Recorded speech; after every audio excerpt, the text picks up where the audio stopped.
जय श्रीराम. नमस्कार. योग वासिष्ठ सखोल निरूपण या कार्यक्रमामध्ये सर्वांचे सहर्ष स्वागत. आज निरूपणाचा 78वा दिवस आहे. 78 दिवस पूर्ण झालेले आहेत. आदरणीय नितीन सरांना मी विनंती करतो की त्यांनी निरूपणाला सुरुवात करावी. नमस्कार. जय श्रीराम. जय गुरुदेव. रोजच्या प्रमाणे प्रार्थना करू आणि या सत्राला सुरुवात करू. सगळ्यांनी हात जोडून घ्या, डोळे मिटून घ्या. प्रार्थना म्हणण्यासाठी एक खोल दीर्घ श्वास घेऊया. गुरुर्ब्रह्मा गुरुर्विष्णू गुरुर्देवो महेश्वरः गुरु साक्षात् परम ब्रह्म तस्मै श्री गुरवे नमः. तस्मै श्री गुरवे नमः.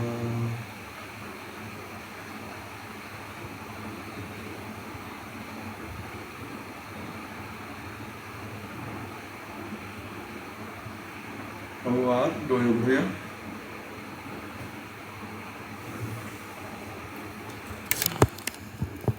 छान होतं ना गुरुजींचं प्रवचन आत्ताच. इंटरेस्टिंग होतं. हो ना. गुड. त्याच्यातलं बरंच काही आपल्याला योग वासिष्ठमध्ये पुन्हा पुन्हा पुन्हा पुन्हा ते सांगायला येतं. सगळे गुरु त्यांचं नॉलेज सगळ्यांचं ग्रेटच आहे.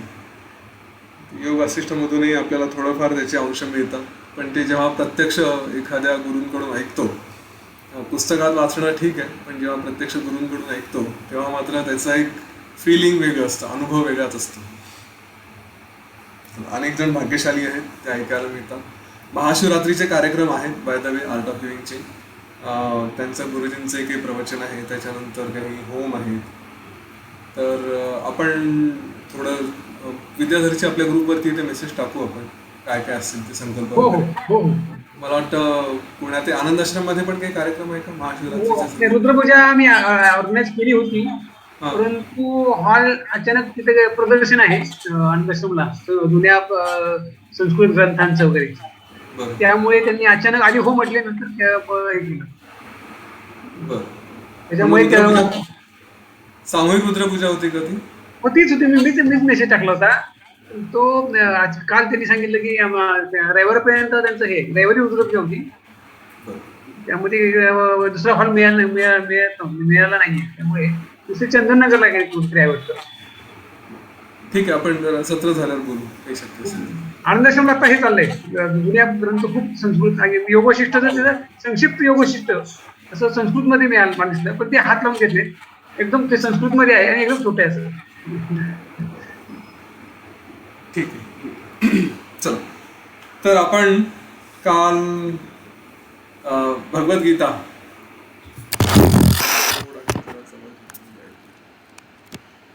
भगवद्गीतेवरचं सगळं निरूपण आपण ऐकलं. आणि आता वसिष्ठ ऋषी सांगतायत, त्यांनी एक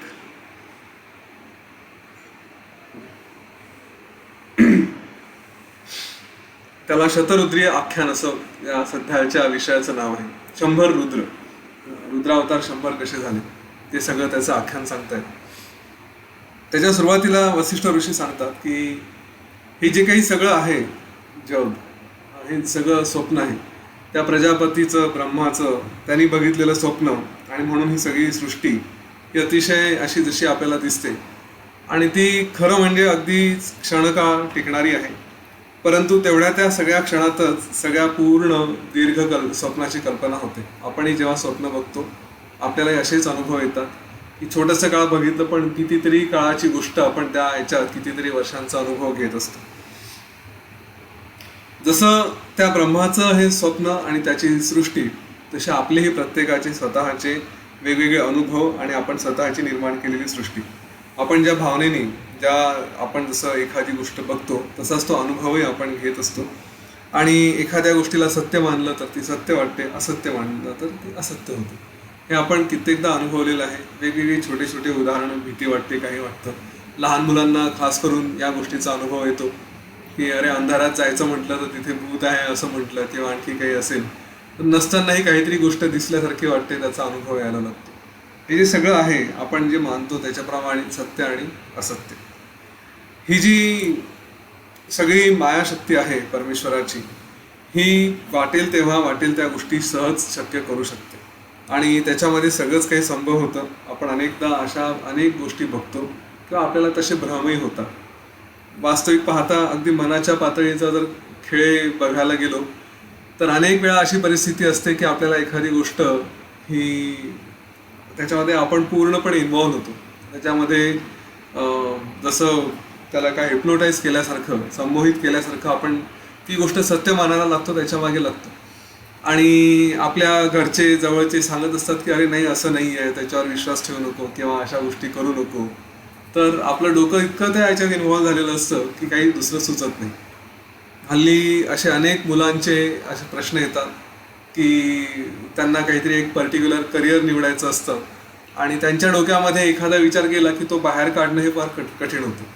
मग त्यांना वास्तविकता काय आहे, खरंच त्याच्यात किती अर्थ आहे किंवा काय आहे, हे सगळं बाजूला सोडून बस आता मला वाटलं आणि कुठेतरी एक दोन विचार असे सहज मनात आलेले असतात, ते पकडून त्याच्या मागे लागतात. आणि खरं म्हणजे या विचारांना ही ही गंमत बघण्यासारखी आहे की सहज बोलता बोलता कोणीतरी कुठेतरी शाळेमध्ये कॉलेजमध्ये असंच काहीतरी सांगितलं की अरे हे फील्ड खूप छान आहे. ज्यांनी सांगितलं त्याच्याबद्दल आपल्या मनात थोडासा विश्वास असेल किंवा काय असेल, तर त्याच्यावरती पुढचा विचार न करता मनात ती कल्पना कॅच झाली, पकडली की मग त्याच्याच मागे लागतो. मग बाकीची सगळी दुनिया आपण बंद करून टाकतो, काही ऐकायची इच्छा नसते. हे जसं मुलांच्या बाबतीत आहे, मोठ्या माणसांच्या बाबतीतही फायनान्शियल ॲडवायझर्स असतील किंवा काही आणखी कोणी सल्ले दिले तर, किंवा इकडे गुंतवणूक कर तिकडे गुंतवणूक कर, अमक्याने सांगितलं ना बस मग आता त्याच्यात जाईल. आपलं पूर्ण जे चित्त आहे ते सगळं त्या व्यक्तीनी, त्या सल्ल्यानी, त्या विचारांनी व्याप्त होऊन जातं आणि मग त्याच्यामध्येच आपण आपली दुनिया बघायला लागतो. आपण त्याच गोष्टींना सत्य मानायला लागतो. घरच्यांनी कितीही ओरडून ओरडून सांगितलं की अरे असं करू नको तसं करू नको, तरीही आपण त्याच्यात ऐकत नाही. या अशा अनुभवातून आपण अनेकदा गेलेलो आहे, मी पण गेलो आहे की काहीतरी डोक्यात आलं आणि सगळी दुनिया ओरडून सांगते तरी लक्ष नसतं. अनेकदा अपघात हे याच प्रसंगामुळे होतात. माझ्या बाबतीत असा एक अपघात होता वाचलाय मुंबईच्या लोकलला. चेंबूरला असताना ट्रेन पकडायला गेलो होतो आणि तिथे एका साईडला म्हणजे स्टेशन प्लॅटफॉर्म वगैरे असं काहीच नाही, सरळ सरळ पूर्ण ओपन प्लॅटफॉर्म. आणि मला पलीकडच्या बाजूला ट्रेन दिसत होती. ती ट्रेन निघायची वेळ झाली लक्षात येत होतं. मी आपला धावत आता इकडून म्हणजे रूळ प्लॅटफॉर्मच्या पलीकडच्या साईडला मला जायचं होतं. धावत या रुळावरून जम्प मारून मी पलीकडे गाडीमध्ये गेलो आणि जसं गाडीत बसायला लागलो तेव्हा सगळे लोक ओरडत होते प्लॅटफॉर्मवरचे. हे माझ्या तेव्हा लक्षात आलं की गाडीपर्यंत पोहोचल्यावर पलीकडच्या. आणि मग का ओरडतात म्हणून वळून बघितलं तर झुमकन एक लोकल त्या ट्रॅकवरून जस्ट अराईव्ह झाली तिथे. म्हटलं अच्छा, म्हणजे माझं विश्व हे फक्त एका विचाराने, एकाच गोष्टीकडे, आजूबाजूला कुठेही लक्ष नव्हतं. हा एक छोटासा विचार. आणि मग तिथे ट्रेनमध्ये बसल्यावर एका माणसाने मला फक्त असं केलं. तेव्हापासून मी आयुष्यभरात कधी रेल्वे क्रॉसिंग केलं नाही. त्याच्यानंतर प्रत्येक वेळेस ट्रेन जाऊ द्या नाही तर काही जाऊ द्या, सगळं जिने चढूनच काम केलेलं आहे. आता असो, ती गोष्ट अजूनही आठवली की एकदम लक्षात येतं की कुठली तरी कृपा होती म्हणून वाचलो. नाही तर काय, मुंबईत तर कितीतरी लोक रोजच्या रोज ट्रेन खाली येत असतात, त्याच्यात आपण एक झालो असतो. हा जो विषय आहे की एखादा विचार डोक्यात आल्यानंतर बाकी सगळ्या यांचं भान राहत नाही. कधी कधी असं होतं आणि हे सगळे असंभव वाटणाऱ्या गोष्टी ह्याही आपल्याला संभव वाटायला लागतात किंवा असंभव वाटणाऱ्या गोष्टी घडतात.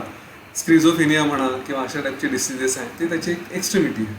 पण आपणही आपल्या जीवनामध्ये असेच कुठली तरी भ्रम धरून चाललेलो असतो. एखाद्या व्यक्तीबद्दल असेल, परिस्थितीबद्दल असेल, हे भ्रम आपल्या मनात असते. तर जशी ही सृष्टी उत्पन्न झाली तसाच हा स्वप्नाचा भ्रमही संभवतो आणि या सगळ्या सृष्टीला आपण खरं मानायला लागतो. पण जेव्हा खरंच तत्त्वज्ञान कळतं, तत्त्वज्ञान होतं, आपल्याला त्याच्यातलं वास्तव कळायला लागतं, तेव्हा हे सगळं स्वप्नसुद्धा स्वप्न आहे हे लक्षात येतं आणि सत्याचा प्रकाश आपल्या ह्याच्यात येतो, आपल्याला कळायला लागतं. आता हे सगळं काही स्वप्नात संभवतं आणि ज्यांना त्याची बुद्धी या सगळ्याला सत्य मानते त्याला ते सगळं सत्य वाटतं. जो मात्र याला समजतो तो याच्यापासून दूर राहतो.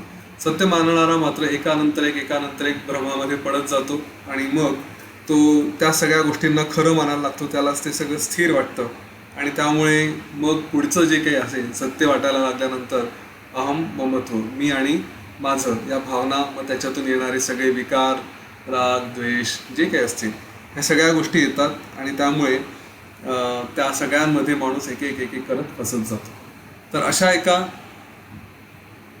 जीवनचक्राची गोष्ट वसिष्ठ ऋषी सांगतायत की संसाराचा सर्व व्याप सोडून दिलेला आणि ज्यांनी समाधीचा अभ्यास चांगला केला आहे असा एक भिक्षुक होता आणि तो एक दिवस साधना करता करता, साधना पूर्ण झाल्यानंतर विश्राम करत असताना सहज त्याच्या मनात विचार आला की मी एखाद्या सामान्य माणसासारखं जीवन जगावं, सामान्य माणसासारखं व्हावं. त्याचा सगळा जो काही संसार आहे हा सगळा, ज्याच्यावर कुठलेही शास्त्राचे संस्कार झालेले नाही अशा प्रकारचा संसार मी करावा. आणि असं त्याच्या मनात विचार आल्याबरोबर त्याचं सगळं चित्त क्षणातच सामान्य माणसासारखं झालं. आता हा विचार कसे आले, का आले, अचानकच हा विचार का आला, हे सगळं पुढे दिलेलं आहे. मुळात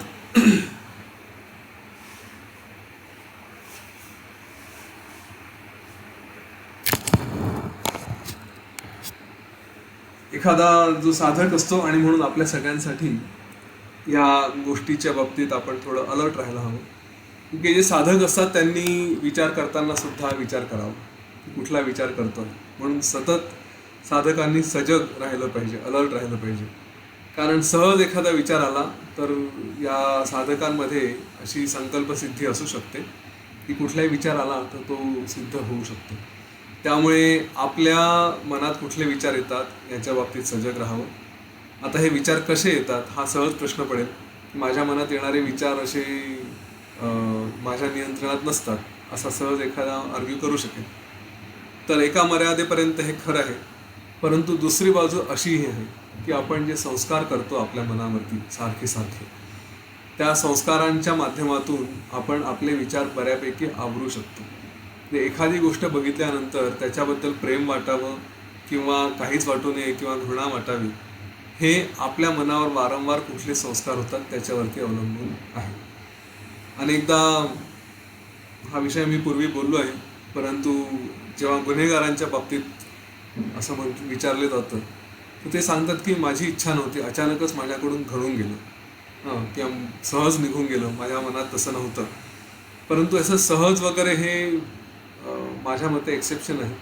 बहुतेक वेळा त्याचा सतत खोल विचार केलेला असतो आणि तो विचार तसाच केल्यामुळे एक दिवस संधी कुठली तरी तशी उपलब्ध होते आणि मग हा इतका काळाचा साचलेला विचार अचानक कृतीमध्ये बदलला जातो.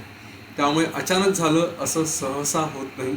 कुठलंही कार्य हे मनाने अनेक वेळा केलेलं असतं आणि त्यानंतर ते अचानक होतं. म्हणून आपल्या विचारांवरती आणि त्या विचार कसे बनतात त्या दृष्टीने चांगले संस्कार करणं, म्हणून योग वासिष्ठमध्ये नेहमी सांगितलं आहे आणि वारंवार याच्याबद्दल खूप आग्रह केलेला आहे की सगळ्या विषयांपासून स्वतःला दूर ठेवा आणि त्याच्याऐवजी आत्मविचार करा. जेव्हा आत्मविचार होत असतील तेव्हा या सगळ्या विषयांचे आपलं आकर्षण हे दूर होईल. ते दूर झालं की आपोआप मग शांत काळी किंवा अचानक असे जे काही विचार येतात असले प्रसंग होणार नाही. ज्याचं चित्त स्वतःमध्येच आहे त्याला कशाला हे सगळे विचार येतील, नाही का?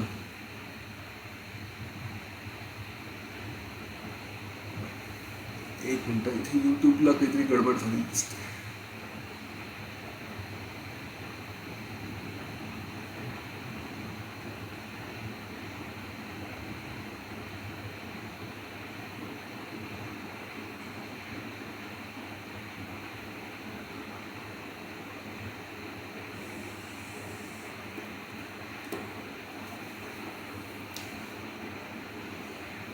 जो आत्मविचारामध्ये आहे त्याला असे दुसरे कुठलेही विचार हे सहजासहजी येणार नाही. तर हा जो भिक्षुक होता त्याने आपण एक सामान्य माणूस आहोत असा विचार केला आणि त्याचं नाव जीवट असं त्यांनी ठेवलं. हे जीवट हे नाव थोडं विचित्र आहे, पण त्यांनी एक कल्पना केली की आता मी एक साधारण मनुष्य आहे आणि जीवट असा आहे. आणि मग तो आपल्याच मनोराज्यात स्वतःच त्यांनी मनातल्या मनात कुठलं तरी एक जी काही असेल त्याचं सृष्टी ती निर्माण केली आणि त्या सृष्टीमध्ये मनातल्या मनात पुन्हा लक्षात घ्या, सुरुवात ही त्या भिक्षुकापासून झाली. त्यांनी बसल्या जागेवर विचार केला आणि त्या विचाराप्रमाणे त्यांनी स्वतःचं मनोराज्य निर्माण केलं आणि त्याच्यामध्ये एक एक एक एक त्याचे जे सगळे प्रसंग आहेत ते इथे वर्णन केले जाते. तर तो त्या मनोराज्यात असताना कुठेतरी फिरत असताना एखाद्या संध्याकाळी खूप थकून गेला आणि मग जो टिपिकल अतिसामान्य माणूस असेल त्याच्यासारखा दमून गेल्यानंतर एखाद्या दारूच्या गुत्त्यावरती गेला, अड्ड्यावरती गेला आणि तिथे दारू पिली. दारू पिल्यानंतर त्याला तिथेच झोप लागली. आता ही झोप कशाला लागली आहे? हा जो भिक्षुक जे स्वप्न बघतो आहे किंवा जो विचार करतोय त्याच्यामधला हा जीवट त्या दारुड्याला झोप लागली. आता तो गाढ झोपी गेला आणि झोपेत मग त्याला पुन्हा एक स्वप्न पडलं की आपण अतिशय वेदशास्त्र संपन्न असे पंडित आहोत आणि ते पंडित असल्यानंतर आपण सगळं कारभार करतोय, पूजा करतोय. आणि मग त्या दिवशी त्यांनी अनेक कार्य केले आणि मग ते कार्य करून तो झोपी गेला. झोपेत गेल्यानंतर मग त्याला आणखी एक स्वप्न पडलं की आता ते जे गाणं आहे ना अमोल पालेकरचं, सपने में देखा एक सपना, तसं हे स्वप्नामध्ये स्वप्न असे चालले. त्यांनी पुढचं स्वप्न बघितलं की मी एक मांडलिक राजा आहे. मांडलिक राजा म्हणजे कुठल्या तरी राजाच्या अधिकारातला असलेला पण राजाच. आणि मग असा राजा असताना त्यांनी आपला कारभार केला. राज्यकारभार करताना तोही झोपी गेला. झोपी गेल्यानंतर मग त्यांनी आणखी स्वप्न बघितलं. हा झोपी गेलेल्या राजाने स्वप्न बघितलं की तो एक सार्वभौम राजा आहे ना, चक्रवर्ती राजा आहे, सगळीकडे त्याचं राज्य आहे. असा हा चक्रवर्ती राजा तो आपला कारभार करत होता. तो कारभार करत असताना तोही जेव्हा झोपी गेला तर त्याच्या मनात विचार आला की आपण एक अप्सरा आहोत. आणि अप्सरा आहे असं बघितल्यानंतर त्यांनी स्वतःचं अप्सरेचं रूप घेतलं. आणि अप्सरा काही काळानंतर तिचं चित्त हे हरणावरती असल्यामुळे ती जेव्हा झोपी गेली तर तिने हरिणीचं रूप घेतलं. हरिणीनी नंतर तिचं सारखं जीवन त्या सगळ्या वेलींमध्ये, वृक्षांमध्ये असल्यामुळे तिने एका वेलीचं रूप घेतलं. अशा रीतीने हे जे कोणी वेगवेगळ्या योनीतले असतात, म्हणजे असं म्हटलंय की पशुपक्षी सुद्धा कसे काय स्वप्न बघतात, तर यांना जे तिर्यक योनी म्हटले आहेत याच्यातील लोकसुद्धा त्यांच्या चित्ताला अनुसरून वेगवेगळे स्वप्न बघतात. मुळात चित्त म्हणजे काय, तर हे आपण जे काही ऐकतो, जे संस्कार होतात आपल्यावरती आणि जे ऐकतो, बोलतो, बघतो ते सगळेच संस्कार आपल्या रूपातून व्यक्त होतात, आपल्याच मनावरती ते संस्कार राहतात. म्हणून आत्ता जे सांगितलं की आपल्या मनावर कुठले संस्कार होत आहेत त्या बाबतीत सावध राहा, म्हणजे मग हातातून चुका घडण्याची शक्यताही कमी असते. तर त्यांनी त्या हरिणीनी मग पुढे वेलीचं रूप घेतलं आणि ही जी वेल होती ती अतिशय शांत अवस्थेत असताना तिच्या लक्षात आलं की आपल्याला कोणीतरी तोडलं आहे. त्याच्यामुळे तिचंही जीवन तिथे संपलं. आणि संपल्यानंतर तिच्या सारखा आजूबाजूला जे भवरे असतात ते भवरे फिरत असल्यामुळे तिने स्वतःचं रूप पुढचं भवऱ्याचं इमॅजिन केलं. ठीक आहे, हा सगळा प्रवास चालला आहे. तर भिक्षुकापासून जीवट आणि मग त्याच्यानंतर तो एक ब्राह्मण, मग एक राजा, मांडलिक राजा, मोठा राजा, अप्सरा, हे सगळे असे एक एक एक एक एक एक असे प्रवास चालले आहेत. आणि मग तो फिरता फिरता एका कमळावरती गेला. कमळावरती गेल्यानंतर तिथे जो शांतपणे बसून राहिला, आल्यानंतर तिथे एका हत्तीने ते कमळ चिरडलं. ते कमळ चिरडलं तेव्हा या भ्रमराने, गौऱ्यानी हत्तीला बघितलं होतं, म्हणून ते हत्तीचे संस्कार त्याच्या मनामध्ये दृढ होते आणि म्हणून मग तो हत्ती झाला. म्हणून असं म्हणतात की जे संस्कार सारखे सारखे असतात तो पुढचा जन्म आपण तो घेतो. त्याच्यामुळे आपल्या मनात कुठले विचार असतात, सारखे सारखे संस्कार कुठले होतात, या बाबतीत पुन्हा सावध राहा. मागेही मी म्हटलेलं आहे की शेवटच्या क्षणी आपण देवाचं नाव घेऊ, श्रीराम घेऊ. आपण गेल्यानंतर कदाचित कोणीतरी आपल्या कानावर पडावं, आपण गेल्यानंतर म्हणून आपल्या कानावर पडावं म्हणून विष्णू सहस्रनाम वाचतील किंवा गीतेचा 15वा अध्याय वाचतील किंवा आणखी काय असेल, जाताना घेऊन जातील श्रीराम जय राम जय जय राम म्हणत, रामनाम सत्य आहे म्हणत, कानावर रामाचं नाव पडावं, ते संस्कार व्हावे म्हणून. पण ते तेव्हा माहीत नाही काय होतात संस्कार, कारण खरंच ऐकू येतं की नाही हे तो जाणाऱ्या माणसालाच माहिती, आपल्याला काय माहिती जो चाललाय त्याला ऐकू येतं की नाही, तर नाही का. आपला एक विश्वास असतो म्हणून शास्त्रात सांगितलंय म्हणून करतो. पण जाणाऱ्या माणसाने जर स्वतःचं भलं करायचं असेल तर आयुष्यभर सतत आपल्या मनामध्ये ते नाव असू द्यावं. म्हणून मी जे वारंवार म्हटलेलं आहे की श्वासावरती लक्ष ठेवा आणि त्या श्वासासोबत मंत्र जोडा, म्हणजे कुठले वेगळे विचार येणारच नाही आणि ते संस्कार पक्के राहतील आणि त्याचा फायदा मग पुढे जो काही व्हायचा तो होईल. खरा फायदा तोटा होतो की नाही कोणाला माहिती. इथे शास्त्रात सांगितलं होतो तेवढं आपण विश्वास ठेवतो. जाणाऱ्यांनी तर कधी सांगितलं नाही गेल्यावरती की मला फायदा झाला की तोटा झाला म्हणून, नाही का. पण एक चांगली गोष्ट व्हावी म्हणून त्या दृष्टीने हा प्रयत्न करा. तर तसं हा जो शेवटचा संस्कार त्या भोवऱ्यावरती होता, भ्रमरावरती हत्तीचा, तर त्यांनी स्वतःचं पुढचं रूप बघितलं ते हत्तीचं. आता एका राजाला हा हत्ती फार पसंत पडला आणि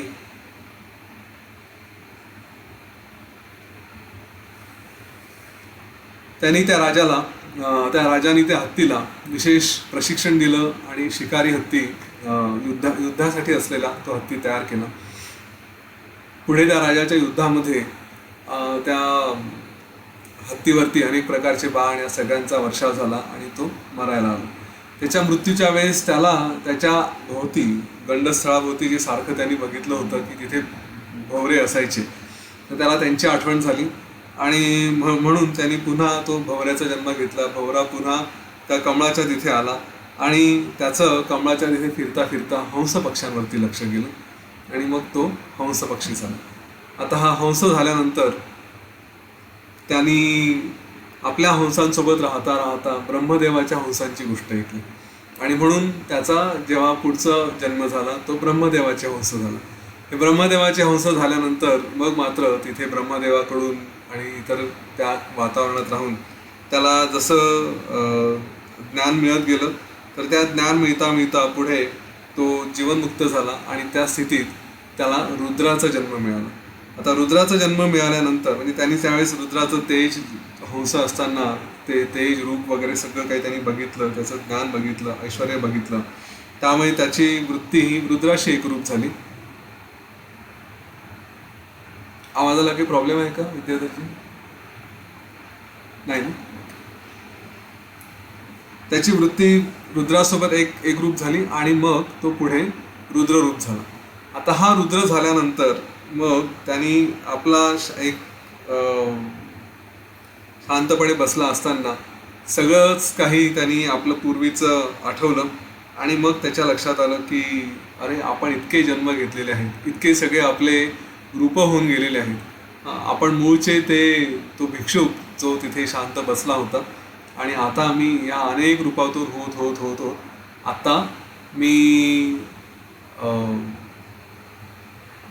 आता मी रुद्र झालेलो आहे. अशा विचारानंतर त्यांनी मग स्वतःशी विचार करायला सुरुवात केली सगळं बघितल्यानंतर की ही माया किती विचित्र आहे, किती पॉवरफुल आहे, किती शक्तिमान आहे. एक वेळ म्हणजे आपण जसं हे बघतो वाळवंटामध्ये मृगजळ बघतो तशी ही माया सगळीकडे पसरलेली आहे आणि ती अगदी खरी वाटते. आपल्याला कळतच नाही की हे खरं आहे की खोटं आहे, इतकं आपण त्या सगळ्या ह्याच्यामध्ये अडकून जातो, त्या ह्याच्याशी एकरूप होतो. आणि मी मुळात माझं रूप जर बघितलं तर ते सगळं पूर्णपणे पारमार्थिक रूप हे विशुद्ध आहे, परंतु ह्या मायेच्या प्रभावामुळे माझं चित्त निर्माण झालं आणि या चित्त निर्माण झाल्यामुळे मी एकाचा अनेक झालो, मी बहु झालो आणि अनेक रूपांची कल्पना केली आणि तसतसा होत गेलो. अनेक जन्म झाले आणि कधीतरी मी ज्या अनेक जन्मामध्ये म्हणजे त्या भिक्षुकाचे अगोदरचे जे जन्म होते त्यांचा विचार करून तो सांगतो की या सगळ्या जन्मांमध्ये मी अगोदरच्या सुद्धा इथे एक समाधीचा अभ्यास केला होता त्या भिक्षुकाच्या याच्यामध्ये आणि त्या अभ्यासामध्ये मी इतका सुखाने राहिलो होतो. सगळे धार्मिक कार्य करणं, मानसपूजा वगैरे करणं इत्यादी सगळं मी करत होतो. आता असा माझा सगळा जो अभ्यास होता तो कुठल्या तरी विचारामुळे, कुठल्या तरी वासनेमुळे तो ढिला पडला आणि मग मी एक साधा जीवट म्हणून एक सामान्य माणूस झालो आणि त्यानंतर अनेक योनींमधून मी फिरत राहिलो. ज्यावेळेस जी वासना प्रबळ असते, एखाद्या वेळेस हा प्रश्न सहज येईल आणि त्याचं उत्तरही पुढे येईल की अचानक अशी वासना त्या साधूच्या, त्या भिक्षुकाच्या मनात का आली. तर ज्यावेळेस जी वासना जशी जशी प्रकट होते आणि तसे तसे संस्कारही पुढे येतात आणि ते संस्कार जसे पुढे येतात त्याप्रमाणे मागचा संस्कार हा संपत जातो आणि याच न्यायाने मग वेगवेगळ्या प्रसंगाने उत्पन्न झालेल्या वेगवेगळ्या वासनांमुळे आपण एक एक जन्म घेत जातो. त्याचं हेच झालं. त्याला कधी वाटलं हंस व्हावा, कधी वाटलं हत्ती व्हावं, कधी वाटलं वेल व्हावं, कधी वाटलं हरिण व्हावं. हे जे संस्कार त्याच्या मनात त्या काळात राहिले त्याच त्यांचा परिणाम म्हणून तो एक एक त्यांनी सगळे पुढचे जन्म घेतले आणि आता तोच मी भिक्षू या 100व्या जन्मामध्ये आलो आहे, जो इथे मी रुद्र म्हणून राहिलो आहे. त्यांनी हेही स्वतःचं आठवलं की मी जेव्हा भिक्षू होतो त्यावेळेस मी सगळं साधना करायचो, जप करायचो, तप करायचो आणि जे काही सगळं श्रवण मनन केला होता, मी चांगला चित्तनिरोधाचा अभ्यास केला होता, त्यामुळे माझी जी वृत्ती होती ती सगळी स्थिर होती. आणि हा जो संस्कार झालेला होता तेव्हाचा, तो आजही मला उपयोगात आलेला आहे.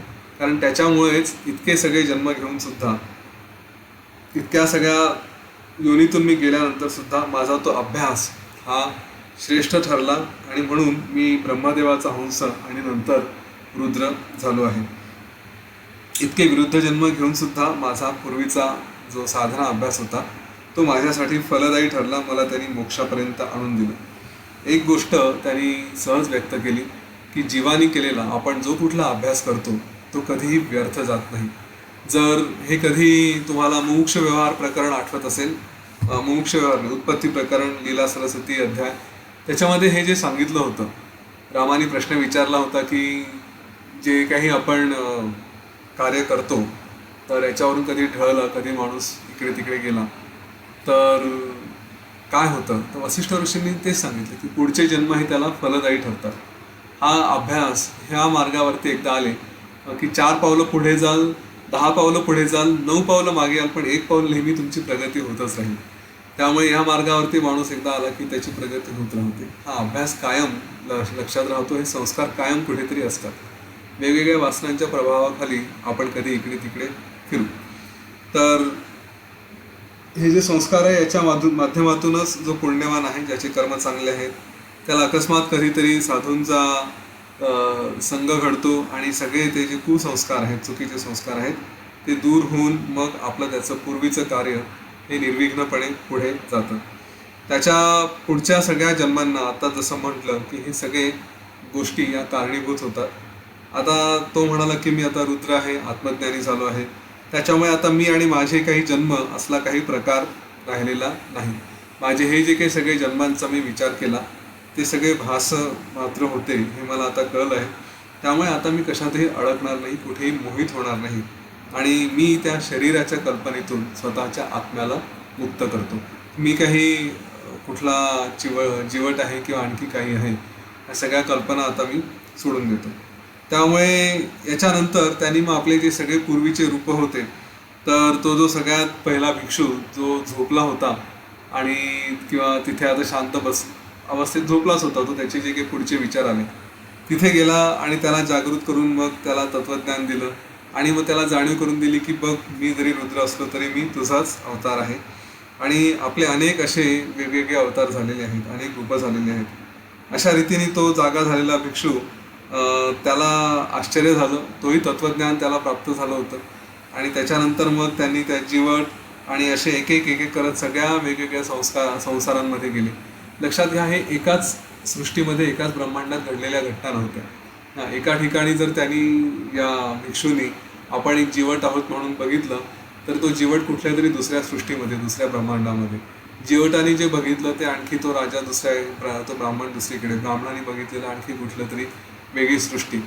तर अशा रीतीने हे सगळे, तो भिक्षू आणि हा रुद्र, हे सगळ्या सृष्टींमध्ये गेले. प्रत्येकाला तिथे त्यांनी जागं केलं, त्यांना ज्ञान दिलं आणि अशा रीतीने ते सगळेजण, वेगवेगळे शरीर, वेगवेगळ्या सृष्टी असल्या तरी सगळेजण एकत्र, एकच रुद्र आणि एकच मूळ, अशा रीतीने ते तिथे शोभू लागले आणि त्यांचे सगळ्यांना ते ज्ञान मिळाल्यामुळे आत्मज्ञानाने ते तृप्त झाले.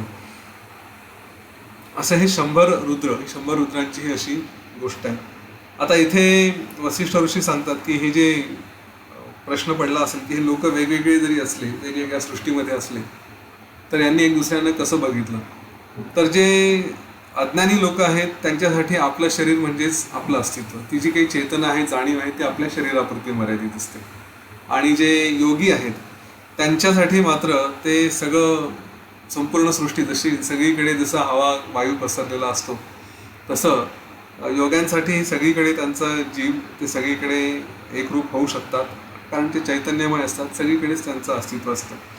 आणि त्यामुळे त्यांना काही कुठेही एका विश्वातून दुसऱ्या विश्वात, एका सृष्टीतून दुसऱ्या सृष्टीत जाणं, तिथे संचार करणं, त्यांचा अनुभव घेणं हे काहीही अशक्य नाही. अशा रीतीने या रुद्रानी जो सगळ्या रुद्रांना, बाकीच्यांना आपल्या आपल्या ठिकाणी पाठवून दिलं. काही काळ संसार करून ते सगळेजण आपल्या आपल्या रुद्र लोकाला जातील आणि पुढे ते सगळे आकाशात तारकांच्या रूपानेही एखाद्या वेळेस दिसू शकतील, असं वसिष्ठ ऋषींनी म्हटलं. त्यावर रामाने विचारलं की भगवान, तुम्ही जे सगळे सांगतात हे तर केवळ त्या भिक्षूच्या संकल्पातले लोक होते, मग ते व्यवहार कसे करायला लागले? तुम्ही जे म्हणता की आता हे पुढे आपला आपला संसार करतील 100च्या 100 जण आणि पुढे ते रुद्र रूपाला प्राप्त होतील, तर हे तर स्वप्नातले असल्यामुळे मग त्यांचा संसार कसा होईल? ते कसे काय त्या जीवरूपाला प्राप्त होतील? यावर वसिष्ठ म्हणाले की रामा, जे जे काही इथे दिसतं, जे व्यक्तरूपाने दिसतं, व्यवहारात दिसतं, ते सगळंच कुठेतरी बीजरूपाने मूळ वासनेमध्ये, अज्ञानामध्ये असल्यामुळे ते तसं दिसतं. आपणही जे काही बघतो ते कुठेतरी आपली मूळ वासना आहे, त्याच्यातूनच, त्या रूपातूनच आपण सगळं बघतो. आणि हेच जे काही आवरण असतं आपल्यामध्ये, अज्ञानरूप कोश, आपला अज्ञान कोश म्हटलं असेल, त्याला कधी इथे नावं दिलेली आहेत. कर्माशय म्हटलं आहे, कारणदेह म्हटलं आहे, विज्ञानमय कोश म्हटलेलं आहे. याच्यामध्ये सगळे आपले संस्कार असतात, आपल्या चित्तामध्ये सगळे संस्कार असतात आणि तेच आपलं अज्ञान आहे किंवा अविद्या आहे. आणि त्याच्यामध्येच मग ही प्रकृती, माया, जीव वगैरे हे सगळे त्याच्यावर आपण लेबल लावतो आणि तीच सगळी आपल्या ज्ञानाला, ही जी चित्त आहे, हे जे संस्कार आहेत, हेच आपल्या ज्ञानाला अडथळा करते आणि म्हणून तिला ज्ञानाची विरोधी म्हणून अविद्या असं म्हटलेलं आहे. जशी जशी आपली वेळ येते तसं तसं या मूळ साठ्यातलं बीज अंकुरत होत जातात. म्हणजे काय, तर जसे प्रसंग येणार आहेत त्याप्रमाणे आपल्या चित्तातले संस्कार हे एक एक एक एक एक एक एक एक वरती येत जातात आणि आपल्याकडून तशा तशा कृती करून घेतात. आपल्याला सहज वाटतं की असं कसं झालं, पण कुठेतरी ते मूळ संस्कार दबलेले असतात. प्रसंग आल्याबरोबर ते आपले वरती यायला लागतात. आणि म्हणून मगाशी जसं मी म्हटलं की आपल्या विचारांवरती, आपल्या संस्कारांवरती पुन्हा एकदा नीट लक्ष देणं आवश्यक आहे. कारण आपण म्हणतो अचानकच काहीतरी घडलं माझ्या हातून, ते अचानक घडत नसतं. त्याच्यामागे कुठेतरी दीर्घकाळ झालेले संस्कार ते बीजरूपाने असे लपून आपल्या आतमध्ये ते चित्तावरती संस्कार करून बसलेले असतात आणि तो प्रसंग आला की एकदम ते बाहेर येतात. त्यामुळे हे सगळे बीज अंकुरित होत जातात आणि आपण आपल्या जेव्हा चैतन्याशी एकरूप होतो त्यावेळेस मात्र यांच्यावरती विजय मिळवणं शक्य आहे. जे आपण आपल्या त्याला असं म्हणतात चित्तवृत्ती निरोध, हा जो शब्द आपण वापरला आहे, योगशास्त्रामध्ये म्हटलं आहे, काय आहे की ह्या ज्या चित्ताच्या वृत्ती आहेत त्यांचा निरोध कसा करायचा, त्यांना कसं अडवायचं. सहज प्रश्न येतो ना की ठीक आहे, आम्ही ते इतके वर्ष घालवले आहेत आतापर्यंत जीवनामध्ये, आतापर्यंत झालेल्या संस्कारांचं करू काय? ते तर आहेतच कुठेतरी मूळ रूपाने, त्यांच्यापासून स्वतःला कसं संरक्षण देणार? तर जे चित्तवृत्ती निरोध म्हटलेलं आहे, त्या चित्ताच्या वृत्तींचा निरोध कसा करायचा, याचे 2 मार्ग आपण बघितले, एक ज्ञान आणि दुसरं प्राणायामच्या माध्यमातून. तर हा जो मार्ग आपण दुसरा आहे की चैतन्याशी एकरूप होणं, माझ्या स्वतःच्या स्वरूपाशी. जेव्हा मी त्याच्याशी एकरूप होतो त्याच्याबरोबर मग माझ्या सगळ्याच वागण्यावरती, सगळ्याच या वृत्तींवरती नियंत्रण आणता येतं. आणि ह्यासाठी त्यालाच चित्तवृत्ती निरोधरूप योग असं इथे शब्द वापरलेला आहे. त्यासाठी एकाग्रता आणि माझ्या याच्याशिवाय दुसरं काही नाही, अनन्य, दुसरं काहीही, अन्य असं काहीच नाही अशी भावना ठेवावी. दुसरा संकल्प येणार नाही अशीच आपली अवस्था साधली पाहिजे. अशा प्रकारे इष्ट वस्तूशी आपल्याला जे हवं आहे त्याच्याशी एकाग्र झालो म्हणजे मग आपण जे संकल्प केले ते सिद्ध होतात, ते प्रत्यक्षात येतात. इथे हे सगळं जे विवेचन केलं आहे खरंच विद्यार्थ्यांसाठी फार आवश्यक आहे की जे साध्य करायचं आहे ते त्याच्यावरती आपलं लक्ष असणं आवश्यक आहे, त्याच्याशी एकाग्र होणं आवश्यक आहे आणि याच्याशिवाय दुसरा कुठलाही विचार येऊ देऊ नये. इथे वसिष्ठ ऋषी सांगतात की एकदा जर मनाची अशी एकाग्रता नसेल तर मग मात्र आपली मनाची शक्ती ही दुभंगते, स्प्लिट होते आणि ती स्प्लिट झाल्यानंतर ती कमी होते. अशा वेळेस मात्र जे आपण संकल्प करतो ते काही प्रत्यक्षात येऊ शकत नाही, ते आपल्याला सिद्ध होत नाही. ज्याला दक्षिण दिशेकडे जायचं आहे तर त्याला उत्तर दिशेकडे जाऊन कसा काय फायदा होणार, त्याला दक्षिणेकडेच जावं लागेल. त्याच्यामुळे जे लोक असे विभक्त, स्प्लिट याच्यामध्ये जातात, आपल्या संकल्पामध्ये जातात, तर त्या ठिकाणी मग त्यांना जे जे पुढे येत जातं त्या सगळ्या गोष्टींमध्ये आसक्त होतात. मग एकानंतर एक एकानंतर एक अशा सगळ्या गोष्टींमध्ये लागत त्यांना जे पाहिजे ते त्यांचं बाजूलाच राहून जातं, नको त्या गोष्टींमध्ये अडकतं.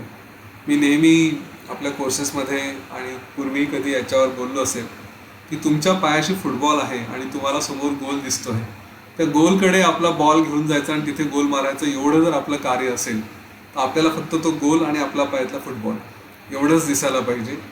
जर स्टेडियमकडे बघत राहिलो, कोणीतरी तिकडे आपल्याला बोलवत आहे, कोणी आईस्क्रीम देत आहे, कोणी चिडवत आहे, कोणी काही आणखी करत आहे, आपण जर या सगळ्या लोकांकडे लक्ष देत राहिलो तर आपला गोल काही आपल्याला साध्य होणार नाही. कारण आपण बॉल घेऊन कधी इकडे जाऊ कधी तिकडे जाऊ, आपला गोल बाजूलाच राहिला.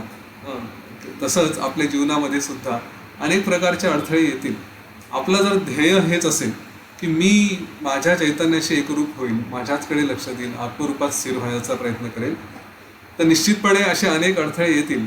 कधीतरी घरचेच कोणीतरी काहीतरी टोमणे मारतील.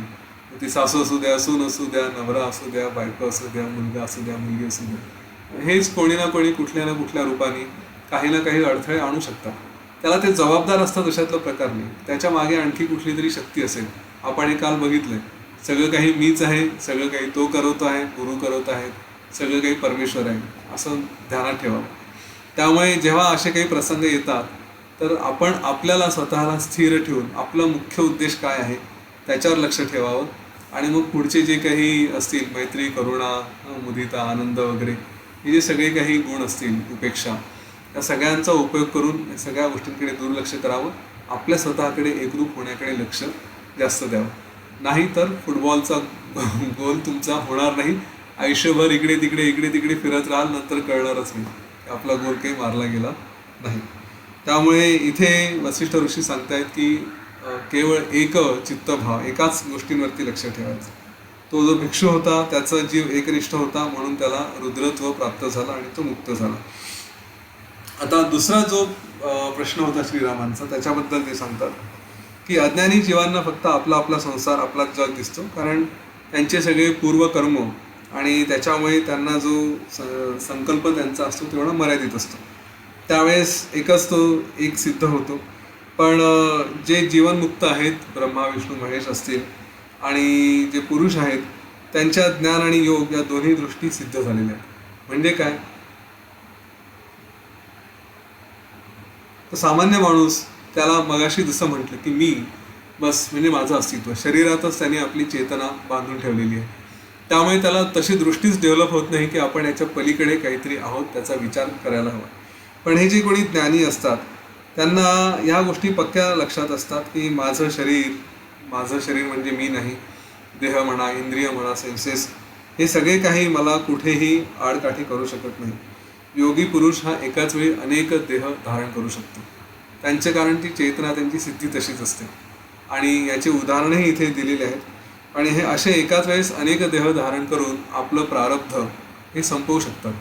श्रीरामांचा प्रश्न होता की एकाच यांनी ते स्वप्नात कसे काय इतके सगळे जग बघितले किंवा इतके अवतार कसे काय केले, इतके शरीर त्यांनी कसे केले.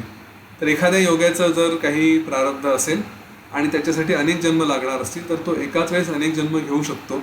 अनेक वेगवेगळ्या सृष्टीमध्ये आपलं प्रारब्ध पूर्णपणे बघून तिथेच तो लगेचच मुक्तही होऊ शकतो. तर तसं इथे यांनी सांगितलं आहे की हे प्रारब्ध लवकर संपवू शकतात आणि देहबंधनातून लवकर मुक्त होऊ शकतात. अशा प्रकारचे चरित्र अनेक सांगितले आहेत. जसं त्यांनी सहस्त्रार्जुनाची गोष्ट सांगितली, कार्तवीर्य सहस्त्रार्जुन, की तो आपल्याच जागेवर बसून असला तरीही त्याच्या राज्याचं सगळीकडे संरक्षण तो करू शकत असेल. चोर वगैरे कोणी तिथे आले तर त्यांना तो समोर दिसायचा आणि त्यांना मग तो भीती दाखवून शासन करायचा. भगवान विष्णूंच्या बाबतीत त्यांनी हे एवढे अवतार घेतले पण प्रत्यक्षात क्षीरसागरात ते स्वतः स्थिर असतात, ते काही तिथून हालत नाही. तिथेच बसून त्यांनी सगळं काही आपला कारभार ते चालवत असतात. अनेक अवतार घेतात, भक्तांसाठी ते इथे येतात. त्यामुळे श्रीकृष्ण जर असेल तर एकाच वेळेस 16,000 पत्नींबरोबर सुद्धा श्रीकृष्ण एक दिसून येतात. ही जी गोष्ट आहे की योग्यांसाठी हे अशक्य नाही. आपण अनेक आजच्या युगातल्याही गुरूंचं, सिद्धांचं असं वर्णन ऐकलेलं आहे की एकाच वेळेस अनेक ठिकाणी ते दिसले. नृसिंह सरस्वतींबद्दल सुद्धा अशी गोष्ट आहे ती आरतीमधला सुद्धा तो एक आरतीतला एक तो भाग आहे की दीपोळ्याच्या दिवशी आठही जण ठेवी ती मस्तक तव चरणी, पुन्हा 8 ग्रामी भिक्षा केली ते दिनी, निमिष मात्र दंतक नेला शिवचरणी. अशी ती आरती आहे. तर त्यांच्याकडे 8 ठिकाणी 9 ठिकाणी एकाच वेळेस ते दिसले होते. तर हा जो विषय आहे की योगांना हे सगळं शक्य आहे, अनेक ठिकाणी ते आपलं शरीर दाखवू शकतात. हे योग सामर्थ्य अद्भुत आहे. आणि हा जो भिक्षू तो योगसिद्ध असल्यामुळे त्याच्यासाठी हे अशक्य नव्हतं. त्यांनी अनेक रूप त्याचे झाले आणि तो सगळेच्या सगळे शेवटी रुद्र झाले. वसिष्ठ म्हणतात, रामा, या भिक्षूच्या रूपाने, या जीवटाच्या रूपाने मी तुला सगळ्याच जीवांची कथा सांगितलेली आहे की मायेच्या प्रभावामुळे आपण आपल्या स्थानापासून ढळतो आणि मग एका मोहातून दुसऱ्या मोहात, दुसऱ्यातून तिसऱ्या मोहात, एका कल्पनेतून दुसऱ्या कल्पनेत सारखे अडकत जातो, फसत जातो. आणि हे आपण रोज प्रत्यक्ष बघतो आहे. मी आणि माझा याच्यामध्येच अडकणं, यालाच स्वतः समजणं हे त्याचं मुख्य कारण. आणि हाच बंध आणि त्याच्यापासून स्वतःला सोडून मी म्हणजे चिदात्मा, मी म्हणजे परमात्मा, मी म्हणजे चैतन्य हे समजणं हाच मोक्ष. कधीतरी सहज वेळ मिळाला तर या गोष्टीवरती विचार करायचा की माझं जे वागणं आहे कसं मनातल्या मनात सारखे एकावर एक जे प्रवाह लाटांवर लाटा म्हणतो ना, तशा लाटांवर लाटा येतच राहतात विचारांच्या, संकल्पांच्या.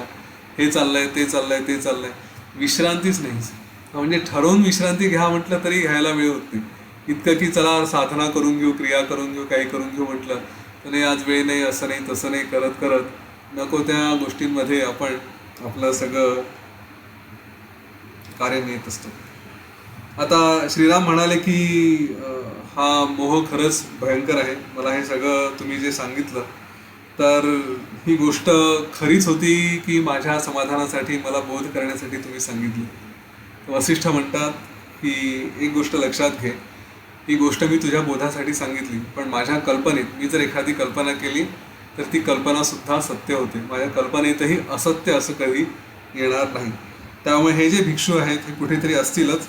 मी किंवा त्याचे ते रुद्र अवतार मी आज रात्री ध्यान करेल आणि मग मी तुला दुसऱ्या दिवशी सांगेन. आणि मग दुसऱ्या दिवशी त्यांनी म्हटलं की मी सगळीकडे फिरून बघितलं आणि मला त्याचे 2-3 अवतार दिसले. एक कोणी दुसऱ्या कल्पात होऊन गेलेला आहे, एक कुठल्या दुसऱ्या ब्रह्मांडात आहे आणि एक असा शेवटचा आहे की एक जण उरला की त्याचा आजचा शेवटचा दिवस आहे, उद्या तो विदेहमुक्त होईल. तो इथे कुठेतरी एका पर्वतावर तिकडे ध्यान करत बसलेला. महाराज दशरथांनी विचारलं, मग मी त्यांना घेऊन येऊ का कसं? तर म्हणे नाही, आता तो 21 दिवस झाले त्याची तपश्चर्या चालली आहे, त्याच्या बाहेर सगळे पहारेकरी आहेत आणि उद्या त्याचं जीवन संपेल, तो आपला विदेहमुक्त होईल. त्याच्यामुळे त्याच्या मागे जाण्यात अर्थ नाही. त्याच्यानंतर त्याच्या शरीराचं त्याचेच पहारेकरी हे विसर्जन करतील.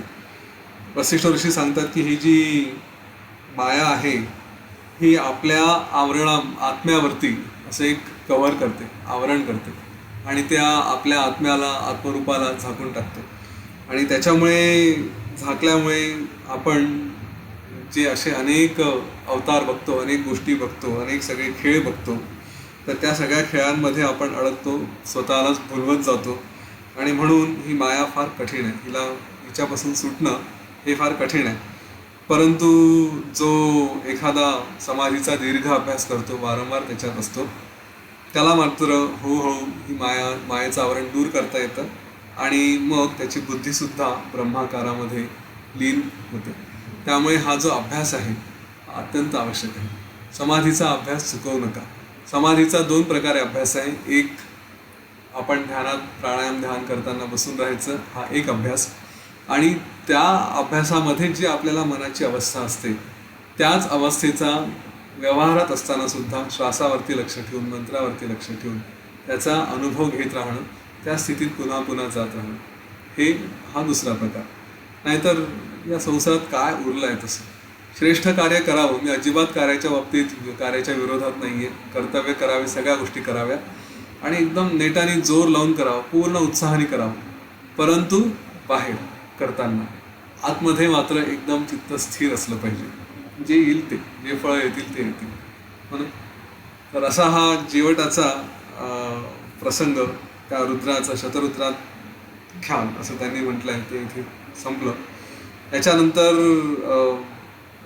एक विशेष विषय असा आलेला आहे की सौषुप्त मन काय आहे त्याच्याबद्दल वसिष्ठ ऋषींनी सांगितलं.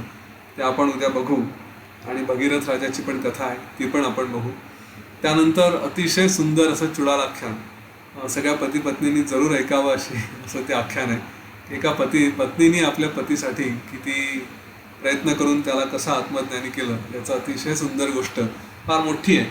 आणि त्याच्यात वेगवेगळे विषय खूप छान हाताळलेले आहेत. ते सगळे आपण परवापासून साधारणपणे ऐकायला सुरुवात करू. आज इथे थांबूया आणि पुन्हा उद्या भेटू. जय श्रीराम, जय गुरु.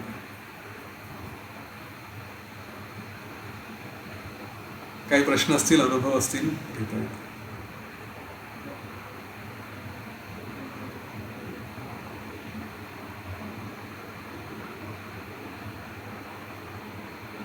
चला, छान. हळूहळू सगळा प्रकाश इथं.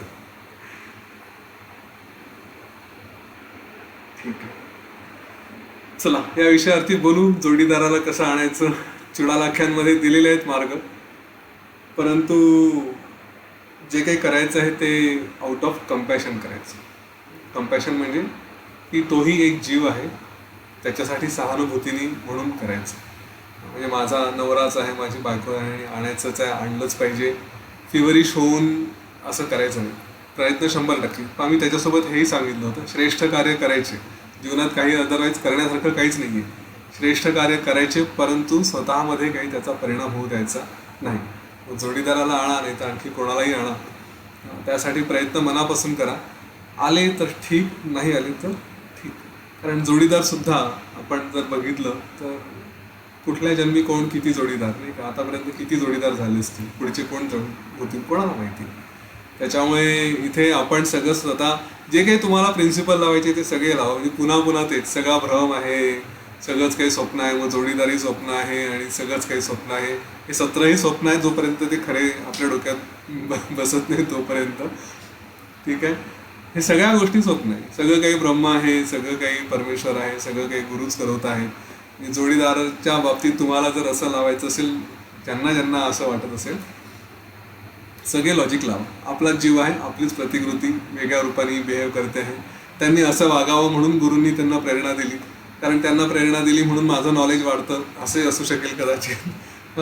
सगळ्या प्रकारे विचार करा आणि तुम्हाला त्याची उत्तरं आपल्याकडेच मिळतील. ठीक आहे, बरं. हां, वसुधराजी अनम्यूट करा.